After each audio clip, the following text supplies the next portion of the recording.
చంద్రబాబు పాలన గ్రామీణ ప్రజలకు శాపంగా మారింది. కడుపు నిండా అన్నం తినడానికి కూడా కష్టాలు పడవలసిన పరిస్థితి. గర్భిణీలు, బాలింతలు సైతం గంటల తరబడి రేషన్ బియ్యం కోసం ఎదురు చూసే దుస్థితి. కూలి పనులు మానుకుని రేషన్ డీలర్ దయాదాక్షిణ్యాలపై ఆధారపడే పద్ధతి తీసుకొచ్చింది కూటమి సర్కార్. ఇంటి దగ్గరికే వచ్చి రేషన్ పంపిణీని ఆపేసి రేషన్ మాఫియాకు మళ్లీ రెక్కలు వచ్చేలా చంద్రబాబు నిర్ణయాలు ఉంటున్నాయి. తొలి రోజే ప్రజలకు కష్టాలను పరిచయం చేసింది చంద్రబాబు ప్రభుత్వం.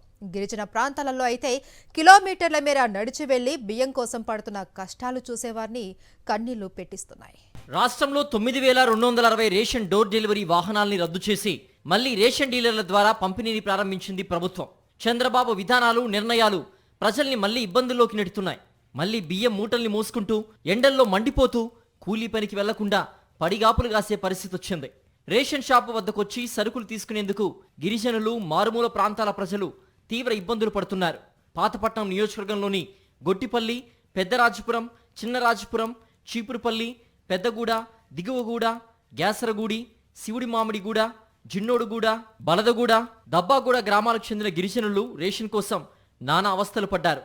బాలింతలు తమ బిడ్డల్ని ఓవైపు భుజానికి కట్టుకుని మరోవైపు బియ్యం మూటల్ని మోసుకుంటూ వెళ్లాల్సిన పరిస్థితి ఏర్పడింది. తమకు వైఎస్ఆర్సీపీ ప్రభుత్వం తీసుకొచ్చిన విధానాలే కావాలని గిరిజనులు కోరుతున్నారు. ఇప్పుడు మీదకి ఉన్నోళ్ళము కొండపోడులు ఇలాంటి పనులు చేసినారు, మళ్ళీ దిగి వచ్చి ఈ బాధపడి ఇది అయిపోతాను. ఇప్పుడు ఇక్కడికి రావడం జనాలు కుమ్ముకోవడము, మట్టుకోవడము ఇవి అయిపోయి బియ్యం దొరికినాక దొరకకపోతే ఇంకా మరో రోజు ఇంకా మళ్ళీ పొడిగిస్తాను. ఎన్నెలు ఒక్క రోజుతో తెగిపోయేది.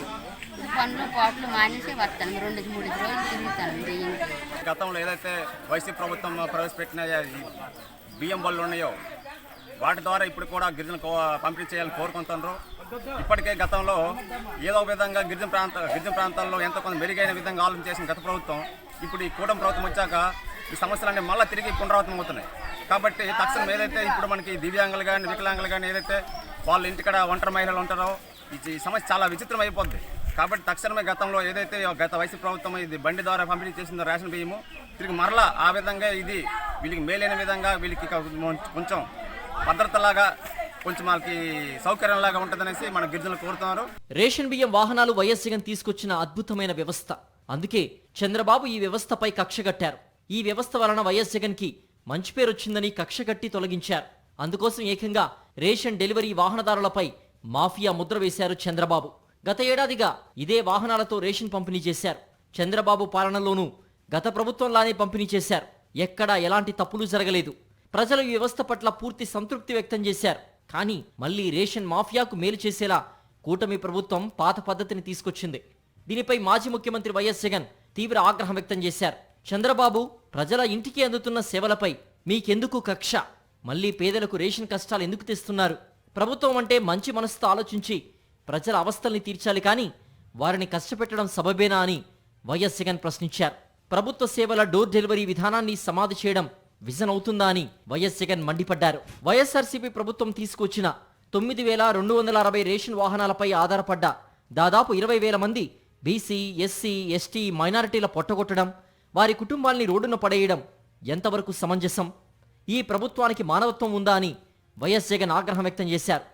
పారదర్శకంగా ఇంటి వద్దకే వచ్చి సేవలందిస్తూ వరదలు, విపత్తు సమయాల్లో బాధితులకు మరింతగా సేవలందించిన ఈ వాహనాల్ని తొలగించడం సరైనదేనా? పైగా ఈ సేవలందించిన వారిని ఉద్దేశిస్తూ వారు స్మగ్లర్లుగాను, మాఫియా ముఠా సభ్యులుగాను చిత్రీకరించేలా మీరు చేసిన వ్యాఖ్యలు ఏమాత్రం సబబుగా లేవని మండిపడ్డారు. ఏపీలో పౌర సరఫరాల మంత్రి నాదెండ్ల మనోహరే పెద్ద స్మగ్లర్ అని, నారా లోకేష్ రెండో స్మగ్లర్ అని మాజీ మంత్రి అంబటి రాంబాబు తీవ్ర ఆగ్రహం వ్యక్తం చేశారు.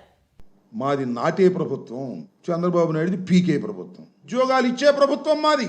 చంద్రబాబు నాయుడు గారు ఉద్యోగాలను పీకేసే ప్రభుత్వం చంద్రబాబు నాయుడు గారిది. చంద్రబాబు నాయుడు గారు అధికారంలోకి వచ్చిన తర్వాత 3 లక్షల మంది ఉద్యోగాలను టపామని పీకేశాడు మహానుభావుడు. మొబైల్ డిస్పెన్సింగ్ వెహికల్స్ సంబంధించినటువంటి యూనిట్స్కి సంబంధించినటువంటి నిరుద్యోగులైన యువకులతో 72 మాసాలు వారితో అగ్రిమెంటు, మొత్తం 20,000 మంది ఆ అగ్రిమెంట్ పూర్తిగా అమ్మని పీకేశాడు. ఎంత అన్యాయమో నాకు అర్థం కాలేదు. ఏమైపోవాలి వాళ్ళు? వెహికల్స్ ఇప్పించింది ప్రభుత్వం. మా ప్రభుత్వమా, మీ ప్రభుత్వమా పక్కన పెట్టు. Government is a continuous process. రాష్ట్రంలో అనేక డిపోల వద్ద ప్రజలు రేషన్ కోసం పడిగాపులు కాయాల్సిన పరిస్థితి నెలకొంది. చాలా చోట్ల ఈ పాస్ మిషన్లు పనిచేయక బియ్యం కోసం వచ్చిన వాళ్ళని వెనక్కి పంపేశారు. వైఎస్ఆర్సీపీ ప్రభుత్వం రాకముందు ప్రతి నెల ఆహార భద్రత కింద పేదవాడికి హక్కుగా అందాల్సిన రేషన్ సహా ఎన్నో ప్రభుత్వ సేవల కోసం పడ్డ తిప్పలు అన్నీ ఇన్ని కావు. ఎండనక వాననక క్యూ లైన్లో రేషన్ షాపుల ముందు పడిగాపులు పడేవారు. ఎప్పుడు రేషన్ ఇస్తారో, ఎంతసేపు రేషన్ ఇస్తారో తెలియక కూలీ పనులు ఇతర పనులు మానుకొని నిరీక్షించేవారు. మళ్ళీ ఇప్పుడు అదే పరిస్థితిని చంద్రబాబు ప్రభుత్వం తీసుకొచ్చింది. వైఎస్ జగన్ ప్రభుత్వం వచ్చిన వెంటనే పాలనా సంస్కరణల్లో భాగంగా గ్రామ వార్డు సచివాలయాలు, వాలంటీర్ల వ్యవస్థలతో పాటు ఇంటి వద్దకే రేషన్ అందించే డోర్ డెలివరీని ప్రారంభించింది. బియ్యం క్వాలిటీని పెంచి మధ్యస్థ సన్న బియ్యాన్ని, ప్రజలు తినగలిగే నాణ్యమైన సాఫ్టెక్స్ చేసిన బియ్యాన్ని ప్యాక్ చేసి రేషన్ వాహనాల ద్వారా ప్రతి ఇంటికి అత్యంత పారదర్శకంగా అందించి దోపిడీకి అడ్డుకట్ట వేసింది. అలాంటి రేషన్ డోర్ డెలివరీని రద్దు చేయడం పేదల్ని దోపిడీ చేయడానికి మళ్లీ ద్వారాలు తెరిచినట్టు కాదా? దేశం కొనియాడిన ఈ విధానాన్ని రద్దు చేసి ఏం సాధిస్తారు అని వైఎస్ జగన్ ఎక్స్లో తీవ్రంగా మండిపడ్డారు.